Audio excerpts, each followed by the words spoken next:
All right, so the recording has started. So let me just show them a few things in Canvas, and then Dr. Ambrose is going to start with his presentation. So I've been loading some stuff up in Canvas, and so some of the stuff that's up in there.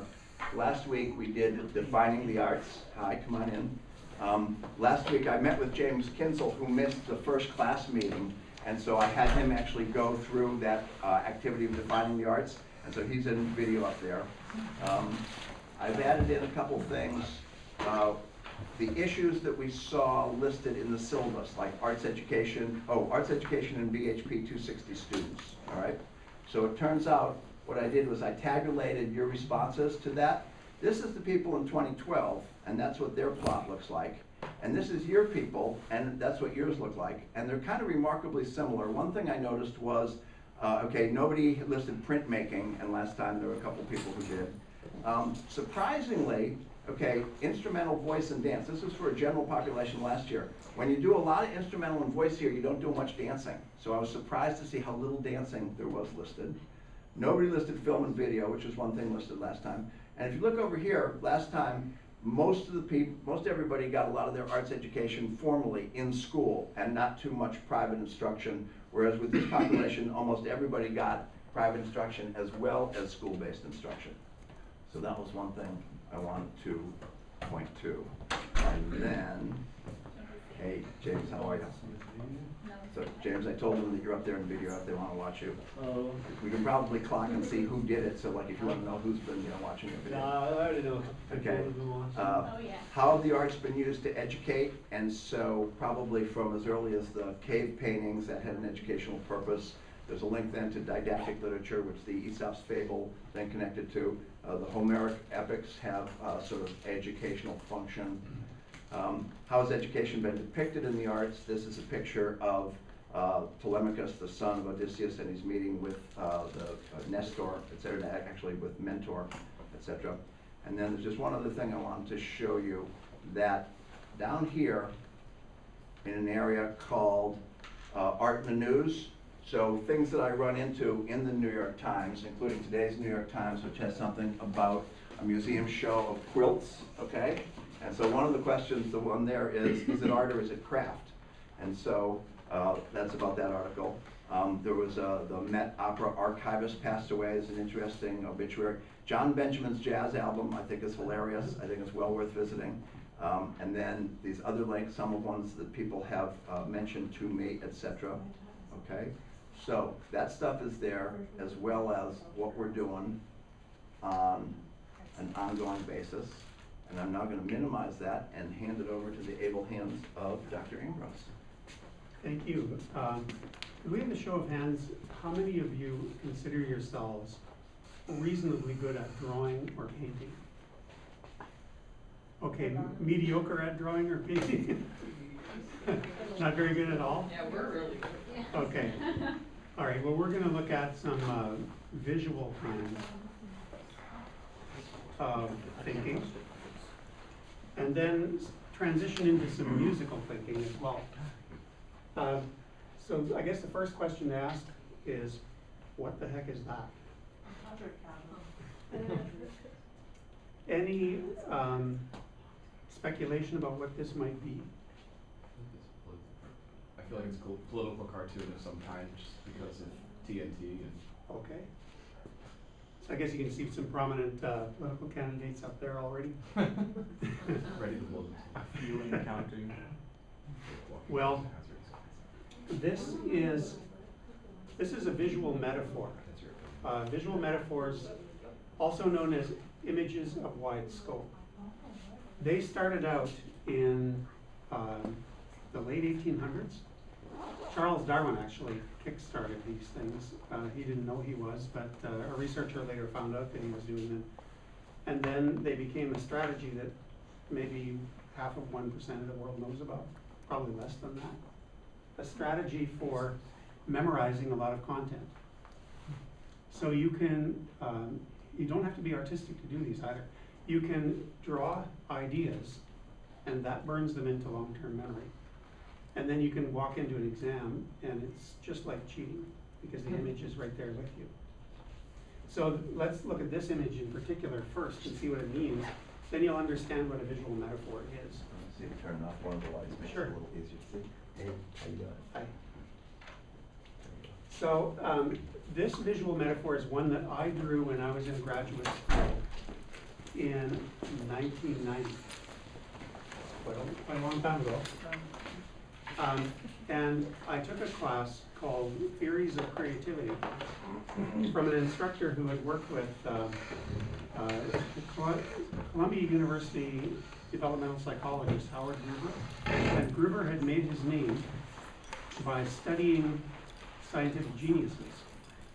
In particular, he studied Charles Darwin's work. Now, Darwin used to travel through the Galapagos Islands in the mid-late 1800s, taking notes about what he saw, and that's where he developed his theories of natural selection.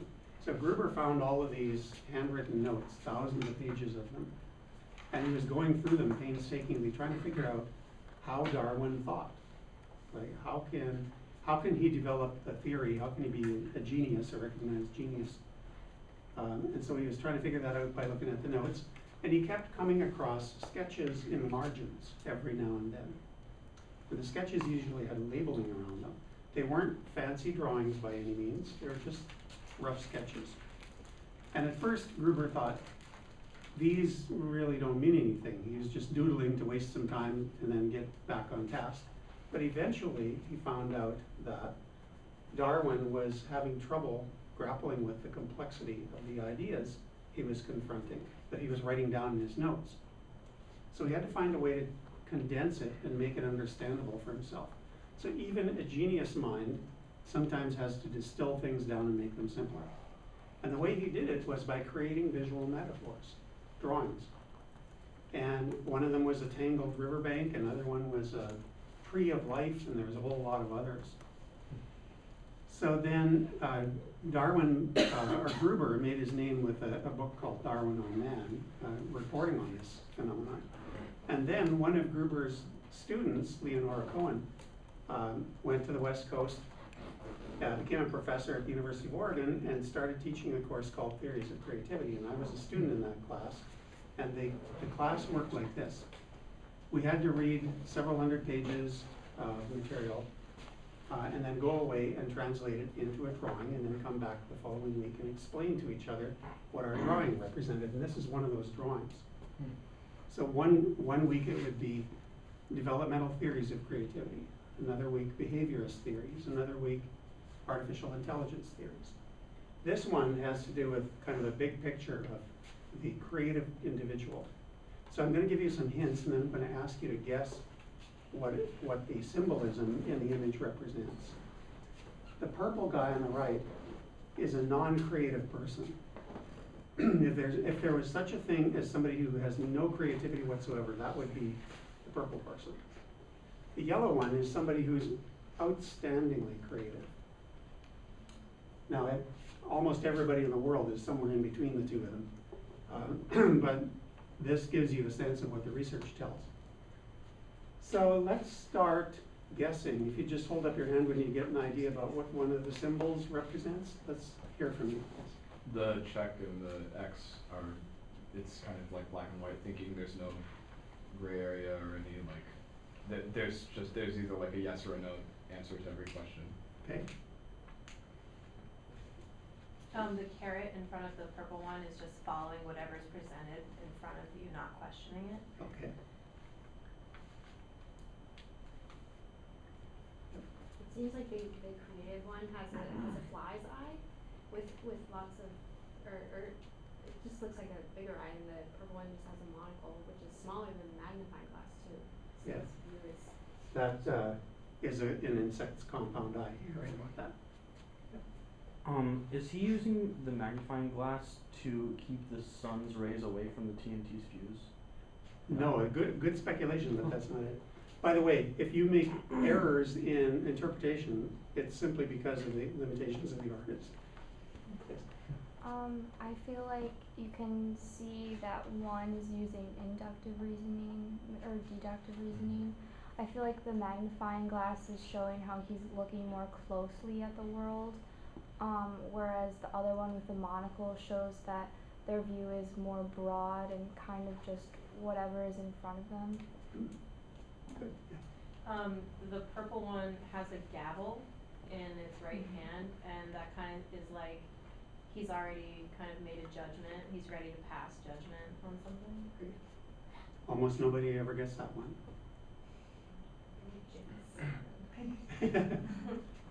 You guys are doing well with this. Right now, this thing represents several thousand pages of research. Right now, I think you're up to about 650 pages.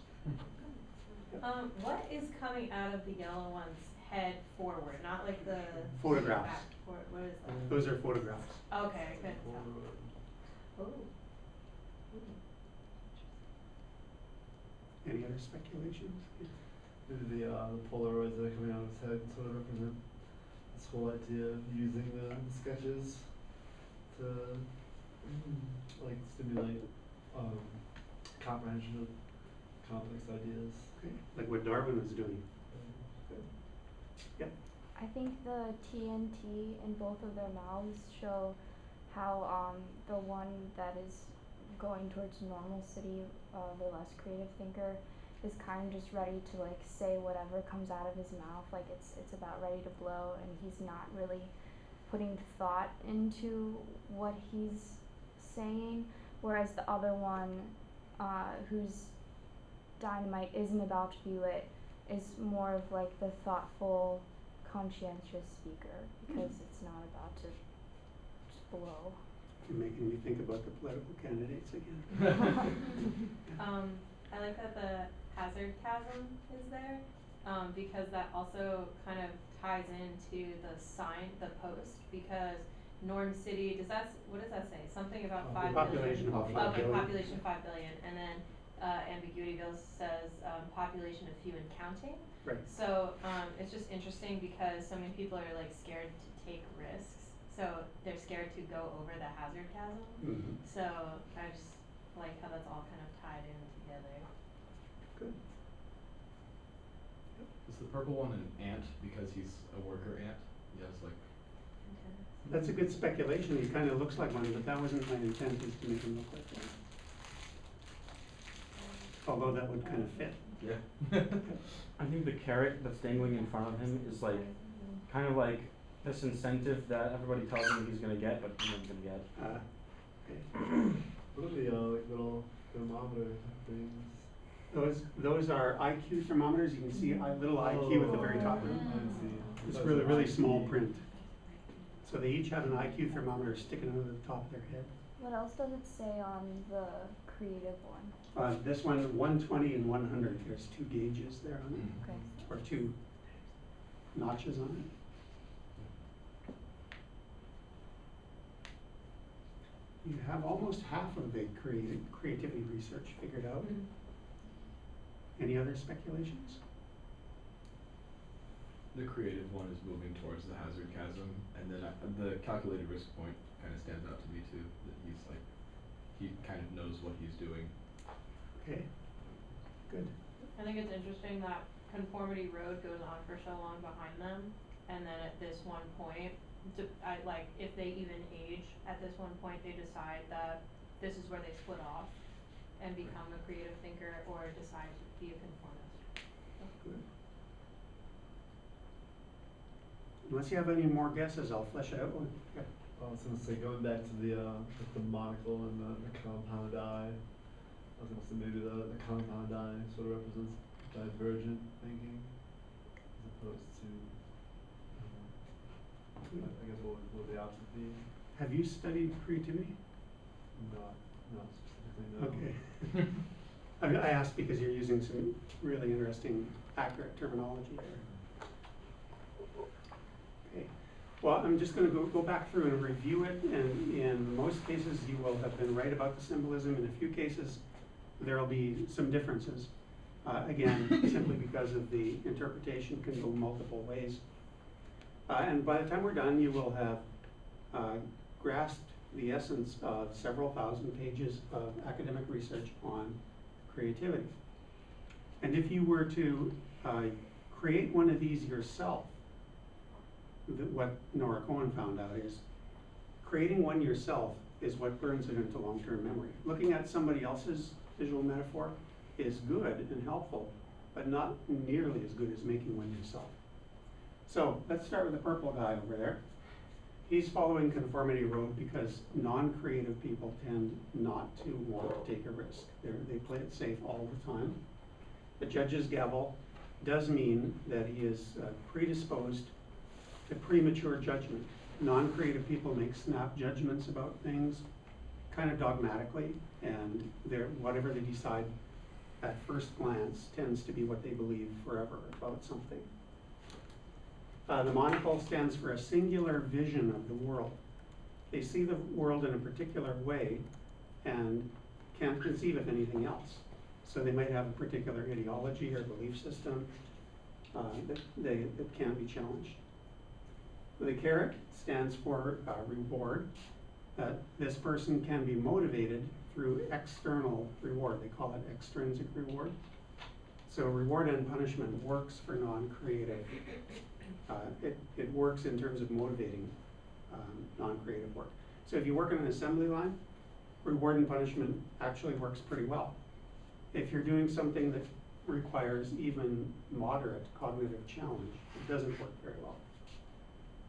The check mark in the X stands for a value system. So the non-creative person tends to have an external value system that he or she will believe what an outside person says, as opposed to trying to figure it out on their own.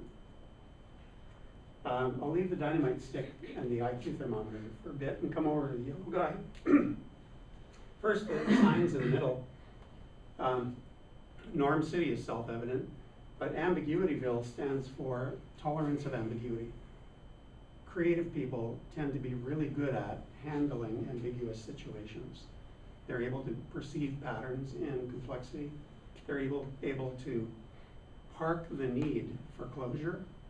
So they run into a confusing situation and they kind of embrace it and navigate around in it instead of being scared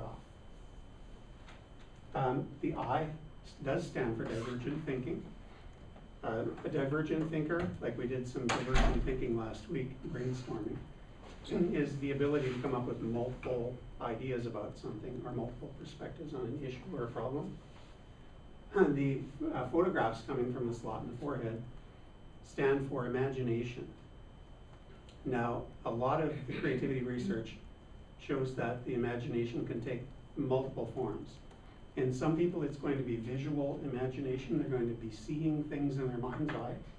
In others, they might be hearing voices or hearing music or getting just a kind of an intangible sense about something that's nonverbal. But it's a strong imagination. Whereas the non-creative person doesn't really have much of that or ignores it if it tries to intrude on their consciousness.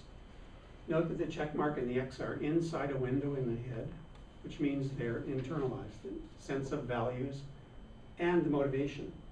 That person, the yellow person, is intrinsically motivated, meaning that they will work really hard if they see a good reason to do so. But if you try to reward and punish them, it's not going to be very effective. The magnifying glass stands for a very strong focus on something out in the world, something that's really intriguing or interesting to them.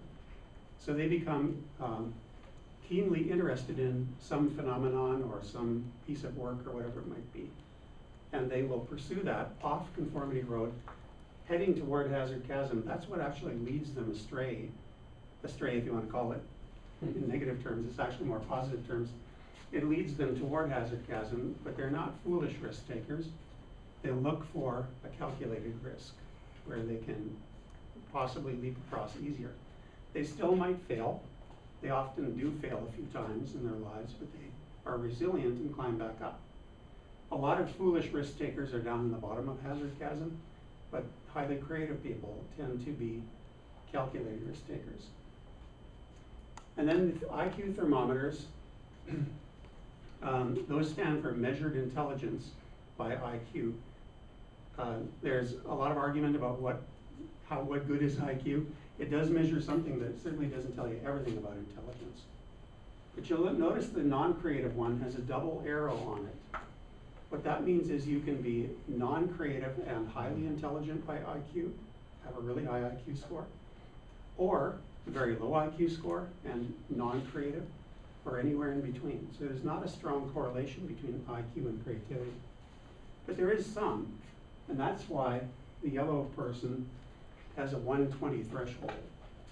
According to the research, if you're going to do something significantly creative in a field, something that everybody will notice and it seems to have impact, and you need at least a 120 IQ to do that. Now 120 isn't genius level. Gifted programs usually start picking people at 130 or more. But it's above average, but it's not genius. And then the Dynamite Sticks stand for the potential and tendency for psychological disturbance. So you'll notice that one of them has a big dynamite stick and the other one has a small.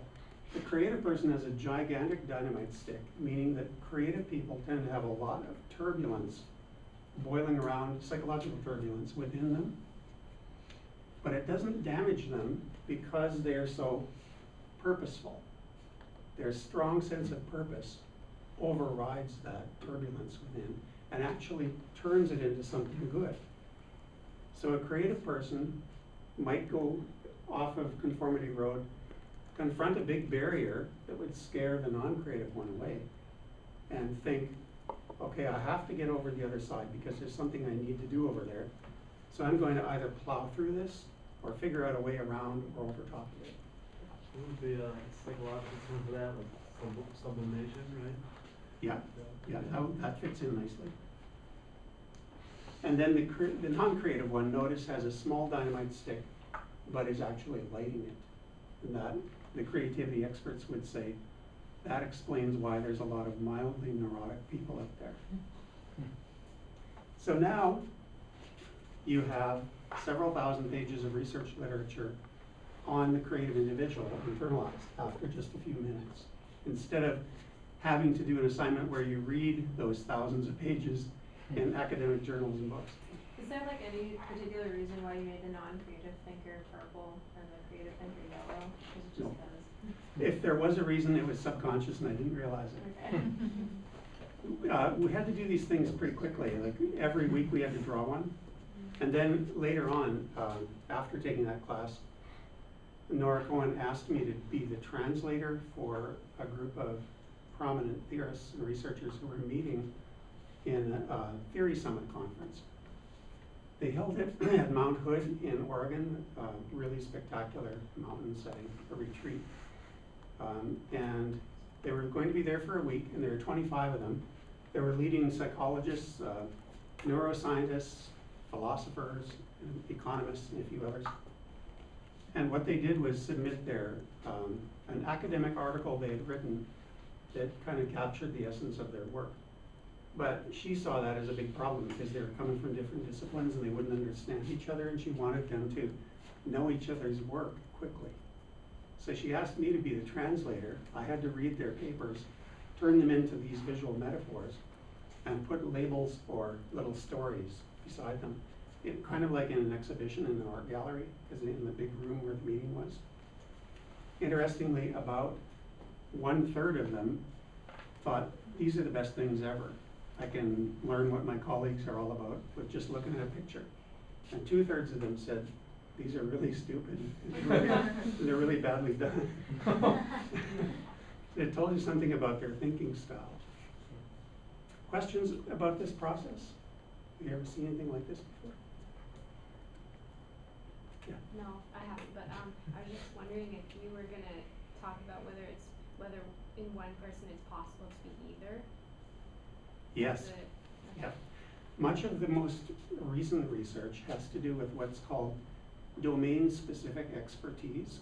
So if you are have a lot of knowledge and expertise in mathematics, let's say, and then you have to go and be a lawyer or be a legal assistant, you know nothing about the legal system. So as a mathematician, you might be over here, and then as soon as you have to change into this other role, you quickly switch over to that. Like, we're all creative in some things and not in other things. So let me show you a little bit more about visual metaphor. I'm gonna ask you to try to plan a visual metaphor in groups in a few minutes, based on some content. So here's what they are. And they can be anything from cartoon-like things to really abstract pieces of art. So they represent powerful concepts. They can be thinking and study strategies. Might have told you this last week, but when I went to grad school, my advisor was not artistic at all. He was very logical and linear sequential in his thinking. And I just learned how to do this stuff. So I was taking one of his courses and he had us doing an exam. And for the first 20 minutes, everybody was frantically writing and he was walking up and down the aisles.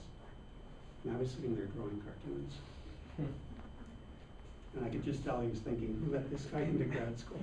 But it made me much more effective in that environment. Here's one of Charles Darwin's visual metaphors. Notice how it's not very artistic, just a little sketch. So they can be concept cartoons all the way up to elaborate images. Here's a concept cartoon. I'll just let you read the text.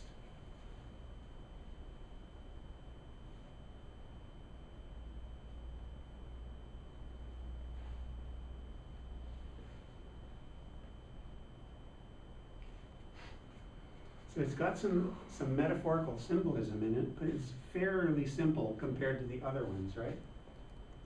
Here's another example.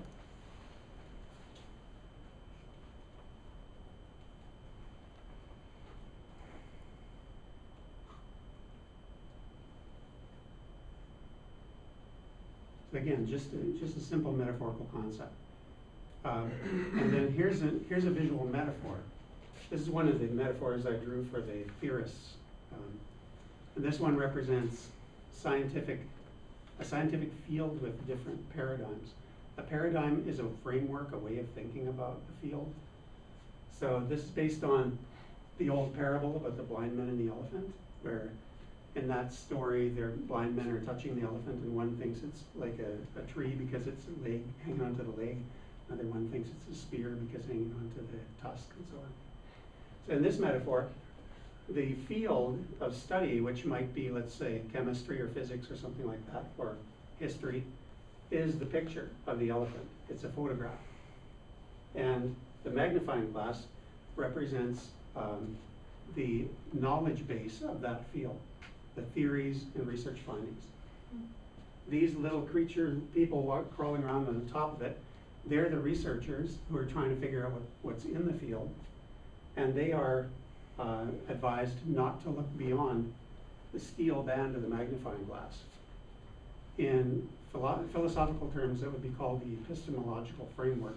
Epistemology means the knowledge base of a field, or the knowledge framework of the field, the way the field is thought of, or the way the thinkers think of it. So they're determined not to look beyond the glass, which means they focus on this narrow little picture of a small piece of the picture. And they get a real clear vision of it because it's magnified. Meanwhile, they're ignoring the rest of the elephant. And then the rubber bands represent dogmatic insularity or dogmatism. They're attached to the four corners of the picture.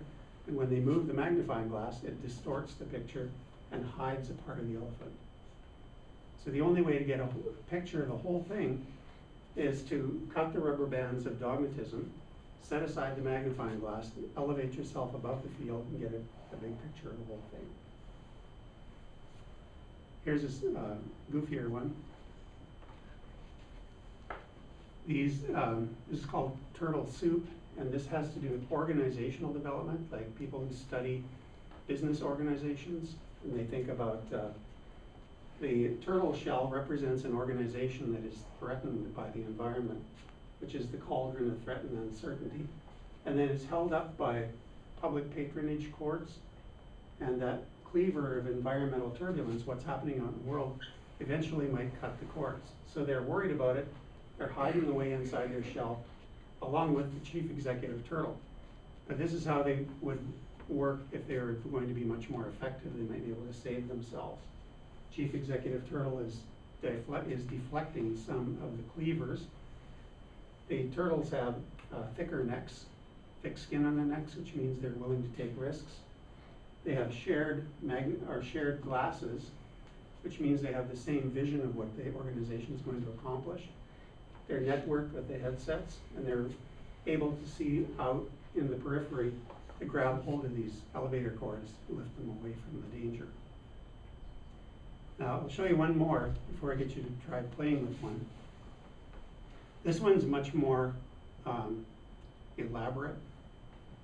It has to do with interdisciplinary creativity. So here you're imagining a plastic sphere that you can see through. Inside the sphere, there's kind of a fire source there.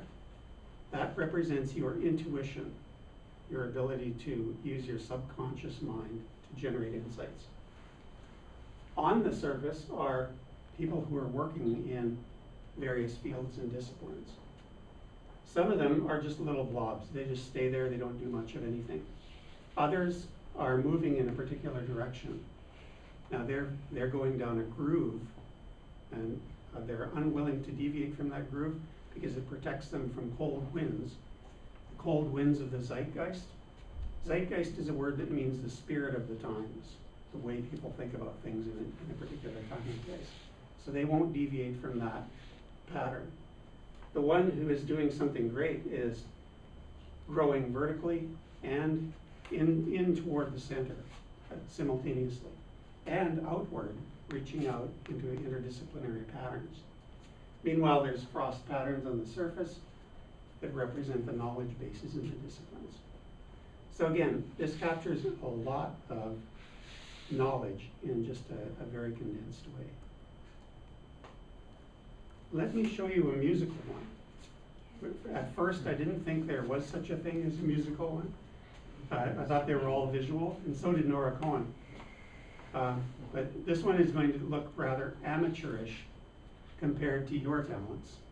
Because the first one I'm going to show you is a brief excerpt from a physicist, a physics student, graduate student, who decided to capture a lot of physics ideas in the form of a song that he made up based on somebody else's tune. And the process of creating the tune burned it into his long-term memory, as well as those of his peers.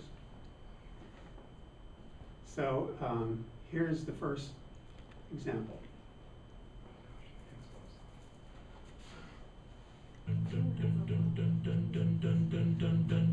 There's a collider under Geneva, reaching new energies that we've never achieved before. Finally, we can see with this machine a brand new data peak at 125 GeV. See how gluons and vector bosons fuse, muons and gamma rays emerge from something new. There's a collider under Geneva, making one particle that we've never seen before. A complex scalar elusive boson, escape detection by the Lepin teletron.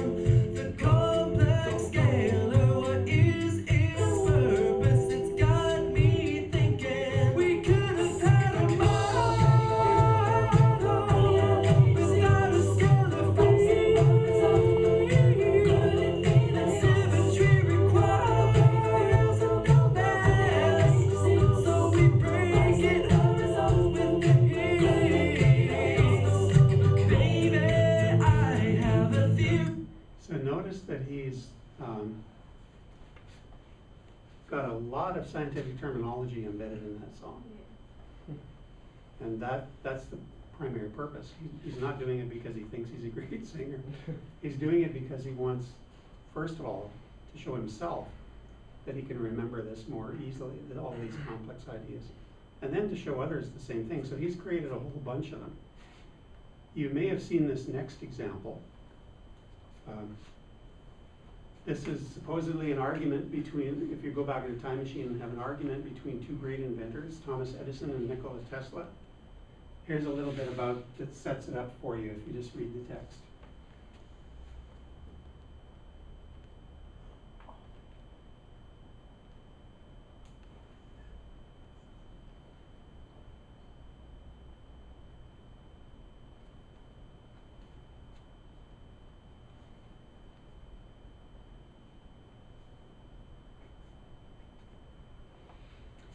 quite the story. And so some people have decided to capture these kind of stories in musical form. Is this epic rap series?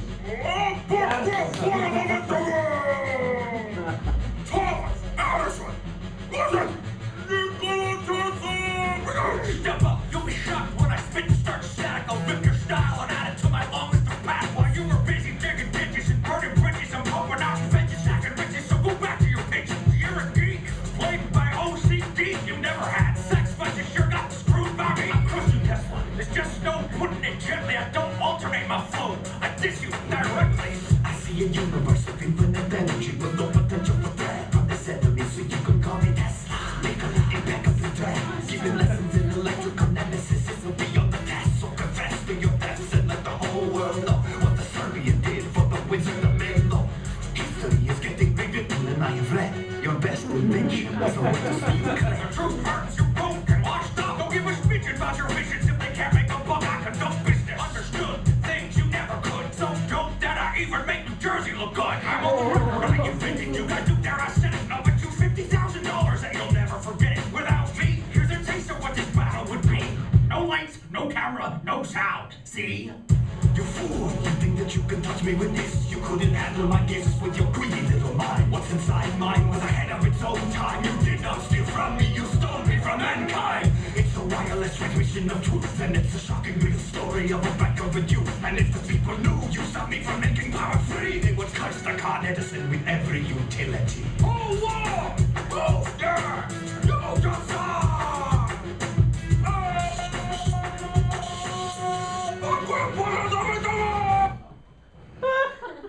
I love the video. So, pretty talented, and most of those epic rap battles are pretty stupid and not very accurate, but this one is really accurate and tells a lot of the story about the argument between those two. So if you imagine, if you had an assignment where you had to be able to tell that story, either in a presentation or in writing, and you wanted to remember it, or for an exam you wanted to remember it, and you created this musical performance, you would remember it forever. You probably had some teachers in early elementary have you remember things by making up little songs or jingles and things like that. So let's give it a try. If you would work together in a small group of 3 or 4 people sitting near you, and just do this. First, brainstorm a list, bullet point list of abilities about capacities you need to be successful in your chosen career, if you have a chosen career. If you don't, just think about just being successful in life. So your team will have to decide whether it's a career you're interested in capturing or just success in life.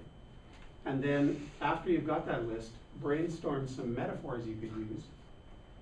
And then start planning a sketch. You may actually want to try to draw it, but you don't have to. You can just plan what the sketch would be and tell us about it. Here's what our drawing would be like if we could draw it, if we had enough time to draw it. Alternatively, your group could compose a little song. You don't necessarily have to sing it to us, but just tell us about it. If you do want to perform it, that'd be great too. We'll ask you to share after you're done this. We'll spend maybe 10 minutes on it.